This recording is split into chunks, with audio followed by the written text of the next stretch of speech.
session de Hanouka, dernière session de l'année. Hanouka, comme je dit hier, c'est la fête des Lumières. Ok. Pourquoi fête des Lumières? Parce que, en fait, ce qui se cache derrière cette fête, il s'agit simplement des êtres de lumière qui naissent dans notre réalité, avec pour but et objectif de permettre à la Terre et à ses habitants d'aller en expansion et d'évoluer de plus en plus. Parce que, pourquoi célébrer la lumière comme ça? Non. Ce n'est pas simplement une célébration de la lumière. C'est des habitants d'autres contrées, d'autres cieux, qui viennent en s'unissant avec ceux de la terre et ils donnent des enfants.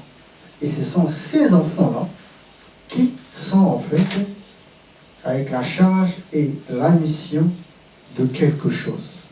Et sur la terre, il y a ces enfants qui se confondent, qui se mélangent dans la foule avec des capacités surhumaines où on n'en parle pratiquement pas. Donc, le message... Amen. J'en ai parlé, le message, vous le verrez. Alors, par rapport à ce soir, par rapport au thème, on va toucher proprement dit au thème, qui est les ouvriers de la 11e heure. Ok. C'est un passage dans la Bible, c'est la parabole des ouvriers loués à différentes heures. Dans le livre de Matthieu, au chapitre 20, premier verset jusqu'au verset 16. On va lire. Verset 1. Car le royaume des cieux est semblable à un maître de maison. Ok. Qui sortit dès le matin afin de louer les ouvriers pour sa vigne, il convint avec eux d'un denier par jour, et il les envoya à sa vigne. Ça c'est le verset 2, verset 3. Il sortit vers la 3e heure. Avant de sortir vers la 3e heure, il est déjà sorti vers la 1re heure. Lorsqu'on dit là, à ce niveau, à partir du verset 1er, qui sortit dès le matin, ça c'est sorti, dès le matin, afin de louer les ouvriers pour sa vie. Il convint avec eux, au verset 2, d'un denier par jour, et il les envoya à sa vie. Donc là, il s'agit des ouvriers de la 1re heure. Au verset 3, il sortit vers la 3e heure, donc c'est la deuxième sortie, et il vit d'autres qui étaient sur place, sans rien faire. Il leur dit, allez aussi à ma vigne, et je vous donnerai ce qui sera raisonnable. Verset 5, donc ça c'est les ouvriers de la 3e heure. Et il y allait. Il sortit de nouveau vers la 6e heure et vers la 9e heure, et il fit de même. Verset 6, qui m'intéresse, étant sorti vers la 11e heure, il trouva d'autres qui étaient sur place. Et il leur dit, pourquoi vous tenez-vous ici toute la journée sans rien faire? Verset 7, ils lui répondirent, c'est que personne ne nous a loués. Allez aussi à ma vigne, leur dit-il. Verset 8, quand le soir fut venu, le maître de la vigne dit à son intendant, appelle les ouvriers et paye-leur salaire, en allant les derniers aux premiers. Ceux de la 11e heure vinrent et reçurent chacun un denier. Verset 10. Les premiers vinrent ensuite, croyant recevoir davantage, mais ils reçurent aussi chacun un denier. Pourquoi? Parce qu'ils ont commencé un peu plus tôt, à la 1re heure, plus que les autres. Donc, ils croyaient recevoir un peu plus. Verset 11. En le recevant, ils murmuraient contre le maître de la maison et dirent, ces derniers n'ont travaillé qu'une heure et tu les traites à l'égal de nous, qui avons supporté la fatigue du jour et la chaleur. Verset 13, répondit à l'un d'eux, mon ami, je ne te fais pas tort. N'es-tu pas convenu avec moi d'un demi? Verset 14, prends ce qui te revient et va-t'en, je vais donner à ce dernier autant que à toi. Verset 15, ne m'est-il pas permis de faire de mon bien ce que je veux, ou vois-tu d'un mauvais œil que je sois bon? Verset 16, ainsi les derniers seront les premiers et les premiers seront les derniers. Ok. On voit ici, on peut dire comme une opposition entre les ouvriers de la première heure et les ouvriers de la 11e heure. Quand on lit ce texte, on peut dire ceci, que le maître du champ, le maître de la vigne, a une façon de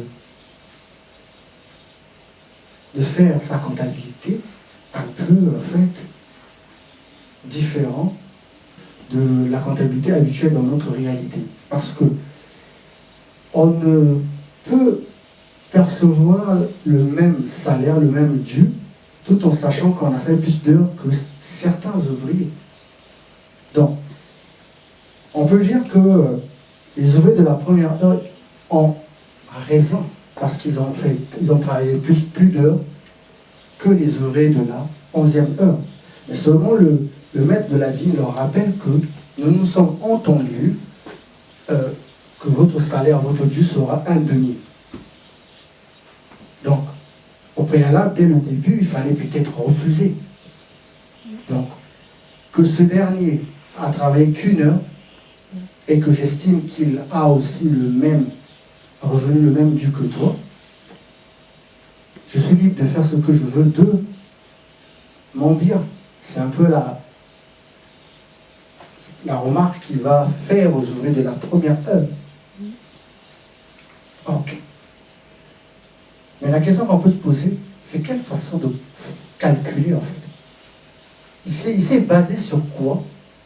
Sur quelle comptabilité ou sur quel schéma une formule ou une règle pour pouvoir payer ceux de la première jusqu'à la 11e heure, tous rémunérer ainsi ces différents ouvriers à des heures différentes. C'est la question qu'on peut se poser. Avez-vous une idée? Ici, comme il s'agit d'une parabole, il ne s'agit pas en fait de ce que l'on lit en fait. C'est quoi une parabole? Une parabole, c'est une allégorie d'un livre dans lequel on cache un enseignement. Donc ça veut dire que cette parabole cache quelque chose. Au travers de ce que l'on lit, il y a quelque chose qui est caché. Et le but, c'est de découvrir ce qui est caché. Or, si on prend le texte, on cherche à le comprendre comme on l'a lu là, ça va être difficile. Ça va être compliqué. Ok, on va essayer de entrer un peu dans le texte. Tout à l'heure, tu as parlé de quelque chose. Tu as parlé de Saint Augustin, qui est un philosophe et un théologien chrétien de l'Église romaine, catholique. Et l'interprétation que tu as donnée, c'est que lui, lorsqu'il va parler des ouvriers de la première heure, je dirais qu'il s'agit de Abel et Noé. Hormis ces deux-là, il y a aussi des justes de leur génération, y compris les justes de leur génération. Il dit, ceux de la troisième heure, C'est Abraham, Isaac, Jacob. Isaac et Jacob. Et les justes de leur génération. C'est de la 6e heure. Je dirais c'est Moïse. Hein. Aaron, oui, juste. Aaron Oui, juste de l'époque. et les justes de leur génération. C'est de la 9e heure. Il dira que c'est les prophètes. C'est prophète. Les saints prophètes. Et les justes de leur génération. Et enfin, 11e heure, il dira que ce sont tous les chrétiens. C'est normal, il s'agit des catholiques, puisque c'est un traité catholique, donc il ne peut que parler de tous les chrétiens, inclus en Christ. Tous les chrétiens. Seulement ici, en fait, il nous, en fait, explique une histoire.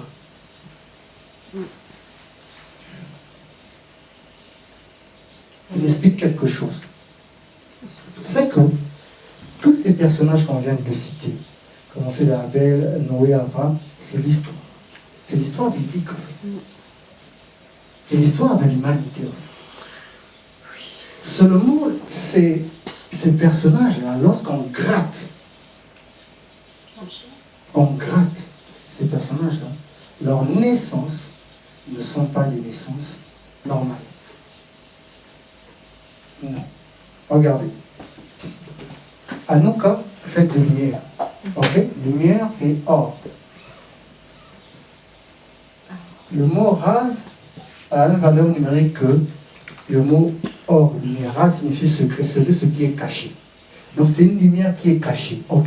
Alors je vais dire que lumière, ici, il s'agit des fils. Il s'agit en fait les êtres d'ailleurs qui viennent s'accoupler avec les femmes de la terre. Avec un projet bien précis.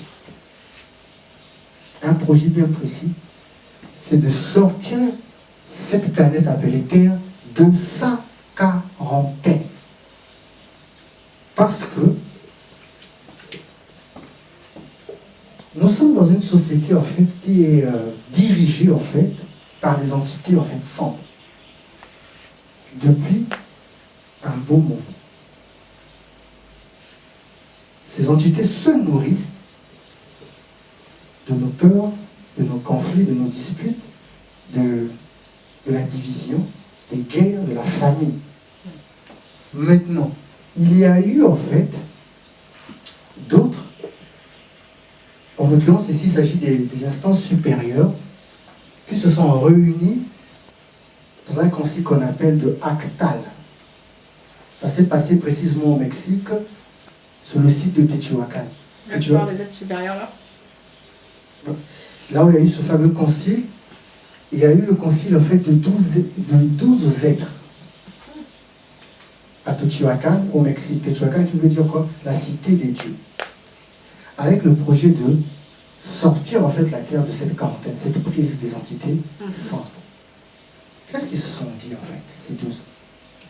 Ils ont accepté de faire du sacrifice don de soi, c'est-à-dire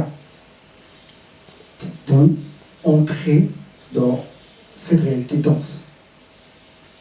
Mais quand il dit entrer, ça veut dire qu'ils doivent passer par, une femme. Eux, quand ils ont fait le calcul, ils ont vu que cela va durer 50 000 ans. Et dans ces 50 000 ans, ils ont programmé leurs différentes réincarnations. Et leurs différentes réincarnations commencent à la première heure, à l'histoire de la Bible, en fait, du début jusqu'à la 11e heure. Ce personnage, quand on dit Abel, Noé, c'est le même qui revient dans Abraham, Isaac et Jacob. Le même qui revient dans Moïse et Aaron. Le même qui revient chez les prophètes. Vous comprenez? Je répète.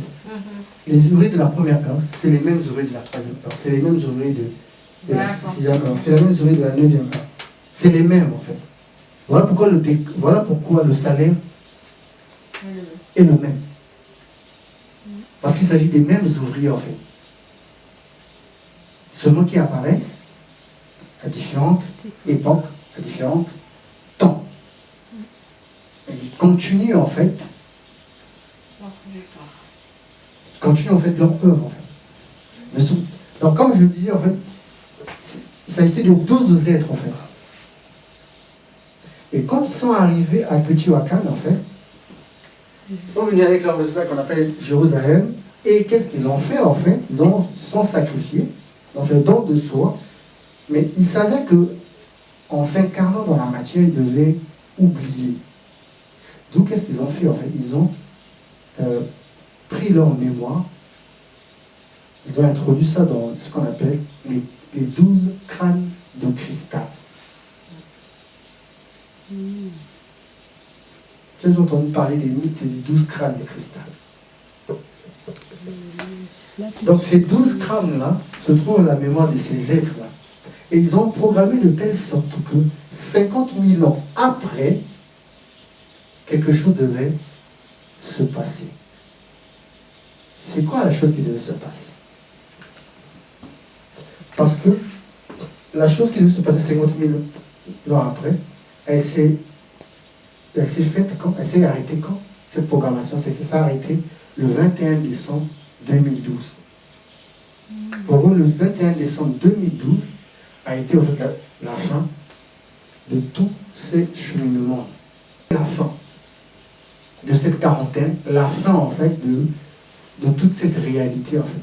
Où les entités qui dirigent, qui commandent en fait, commençaient à avoir en fait la fin de leur règne. Alors, qu'est-ce qui s'est passé?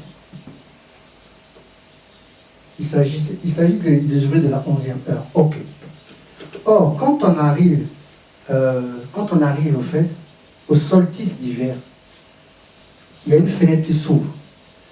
Cette fenêtre-là, on appelle, c'est une fenêtre de la 11e dimension. En fait, c'est un temps en fait qui est intemporel. Mais cette fenêtre commence précisément au solstice d'hiver. Donc là, en l'occurrence, c'était en fait le jour même le début même de Hanouka. Mais qu'est-ce que cela cache en fait? Le calendrier solaire a 365 jours. Sauf quand ce calendrier a une année bissextile, elle se termine à 366 jours. Mais le calendrier lunaire a 354 jours. La différence entre le calendrier lunaire et calendrier solaire, c'est une différence de 11 jours. Or, les 11 jours veut dire quoi en fait? C'est en fait le temps qui manque entre la Lune et le Soleil pour qu'ils soient ensemble. Pour que ces deux luminaires soient ensemble. Donc, quand on dit les ouvriers de la 11e heure, les ouvriers de la 11e heure, leur rôle, leur travail consiste à quoi? De compenser ce décalage-là, qu'il y a en fait, cette différence-là qu'il y a entre le Soleil et la Lune. C'est de compenser ça en fait. Pourquoi? Parce que le Soleil est dans ce qu'on appelle dans la 3D, dans la réalité, dans celle que nous avons la présente. Et la Lune, elle est dans ce qu'on appelle l'éthérique. Voilà pourquoi sa rotation est plus rapide. Elle fait 28 jours, tandis que le Soleil fait 365 jours. Donc, lorsqu'on compense en fait, on compense cet intervalle-là, cela veut dire quoi? Le Soleil et la Lune aura la même rotation, aura la même en fait force, aura la même en fait réalité. Et cette réalité-là, ça va être quoi? Une réalité éthérique. Plus d'une société qui est dans la quarantaine, mais une société qui est quoi? Qui est dans dans l'éthérique, mais plus précisément dans la 5e dimension, qui va prendre conscience, en fait, nous ne sommes pas seuls dans l'univers, dans la galaxie. Dans cette voie lactée, nous ne sommes pas seuls. Puisqu'elle va réaliser, en fait. Elle va pouvoir être en contact avec les autres, en fait. Puisqu'elle va sortir de son point zéro, de ce fameux point zéro qui a été un point d'ombre, qui les a entretenus pendant des lustres. D'où ces êtres qui se sont sacrifiés, ce sont en fait, quand on dit les êtres, ce sont les êtres de lumière qui ont accepté en fait de s'incarner dans la matière pour mener à bien ce projet, de faire basculer en fait la planète et tout ce qu'elle renferme dans une toute autre dimension. Mais laquelle? Celle de l'éthérique, celle où les hommes vont cesser de se voir comme étant les êtres humains, mais ils vont commencer à se voir comme étant quoi? Les anges.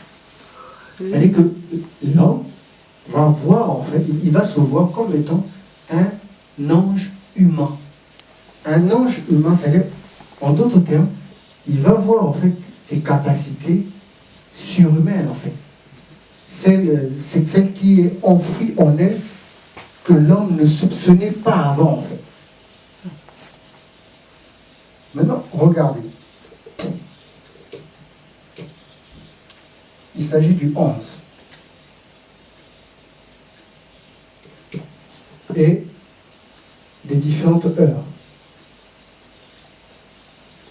Lorsqu'on regarde une horloge, on voit qu'on a 3 aiguilles. On a l'aiguille d'une heure, qui est la plus petite, on a l'aiguille la moyenne, qui est celle des minutes, on a l'aiguille des secondes. Or, l'aiguille qui nous donne l'heure, cette aiguille-là fait allusion au soleil, qui fait allusion aux ailes. L'aiguille qui nous donne les minutes, c'est l'aiguille qui fait allusion à la Terre. L'aiguille qui nous donne les secondes, c'est l'aiguille qui fait allusion à la Lune. Donc quand on dit la 11e heure, on nous dit que, en fait, cette quarantaine-là devait s'arrêter au moment où on va entrer dans la 11e heure, c'est-à-dire dans le signe qui correspond à une nouvelle ère, celle du 11e signe. Or, quand on regarde, en fait, l'emplacement des 12 maisons zodiacales, le 11e signe, du moins, on sait que c'est le Verseau, en fait. Donc, pour ces êtres-là, le 21 décembre 2012, ça a été, en fait, pour eux, le début, en fait, d'une nouvelle ère, celle du Verseau, en fait.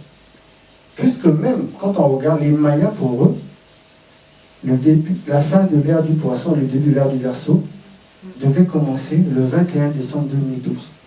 Ça s'est arrêté et on commençait l'ère du Verseau. Et c'est en ce moment-là, les ouvriers de la 11e heure, c'est-à-dire que ceux du Verseau devaient maintenant se mettre au travail. Mais quand on dit de quel travail? Celui, en fait, de bâtir une nouvelle société, une nouvelle réalité.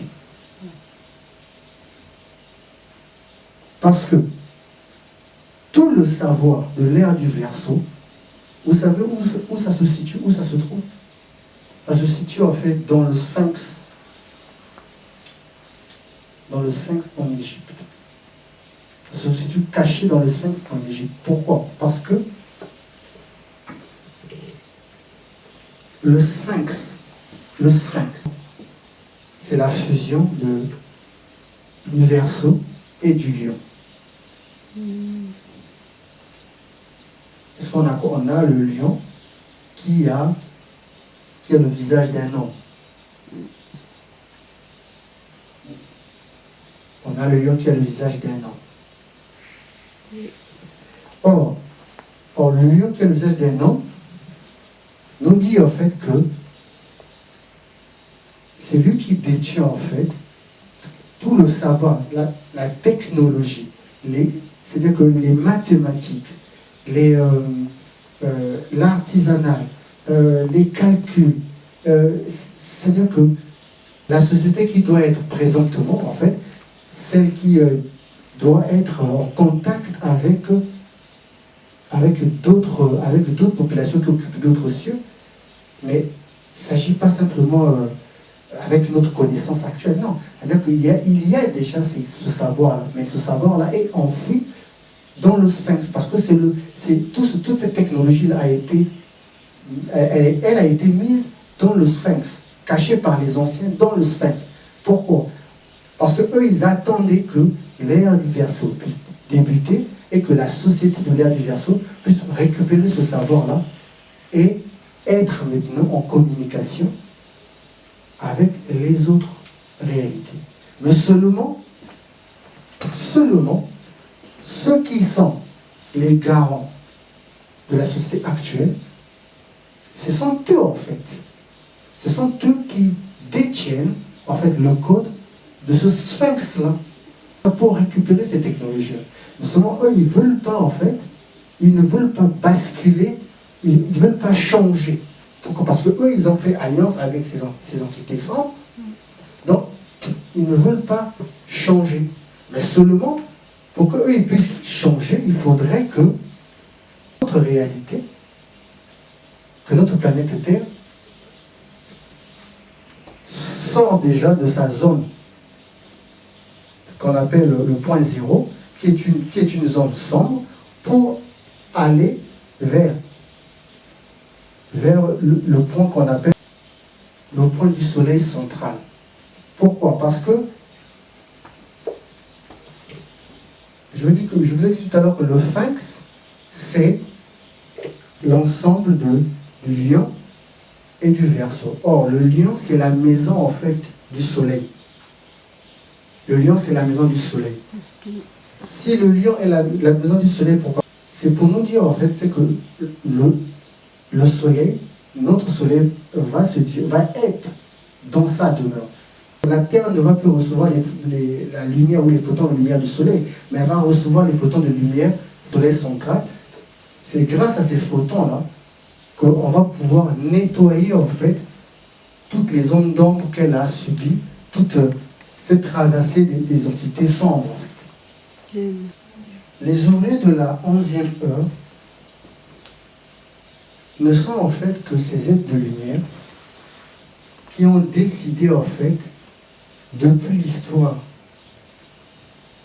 biblique, en fait à partir d'Abel, de s'incarner dans notre réalité pour mener en fait l'humanité. Parce que l'histoire biblique, c'est l'histoire de l'humanité en fait. C'est une histoire qui draine l'humanité en fait vers quelque chose, vers la sortie, vers la libération en fait. Mais seulement cette libération ne peut que se faire lorsque le soleil va se positionner au niveau du Verseau. Parce que quand on dit 11e heure, c'est en fait, on doit entendre 11e ère. Et c'est à cet endroit-là devait arrêter cette quarantaine. C'est à cet endroit on devait sortir de cette quarantaine. Pourquoi? Parce que le soleil non seulement devait être dans sa maison, donc de plus en plus, depuis 2012, le 21 décembre 2012, que ce soit pour les Mayas, que ce soit pour ces êtres qui sont incarnés avec, comme je l'ai dit tout à l'heure, avec leur vaisseau, appelé Jérusalem, qui se sont lancés dans ce processus-là. Pour eux, ce processus de quarantaine a pris fin la même date que les Mayas ont dit aussi que c'est la fin de l'ère du poisson et début de l'ère du Verseau. La même chose, parce que c'est le Verseau qui en fait la plaque tournante en fait de l'histoire de l'humanité. Puisqu'on remarque même Christ dans le livre de Luc 22 à 10, quand on lui pose la question, où veux-tu célébrer ta Pâque? Qu'est-ce qu'il dit? Il est entré dans la ville, vous verrez un homme à la cruche d'eau et vous lui dites que le Seigneur veut célébrer la Pâque chez toi. Et il vous montrera la chambre Et quand on regarde ce dernier, l'homme à la cruche d'eau fait simplement allusion en fait au verset, en fait, à ce même personnage-là. Donc on voit que même Christ nous dit en fait que c'est à la 11e heure, en fait, dans la 11e maison, que sa Pâque va être célébrée. Amen.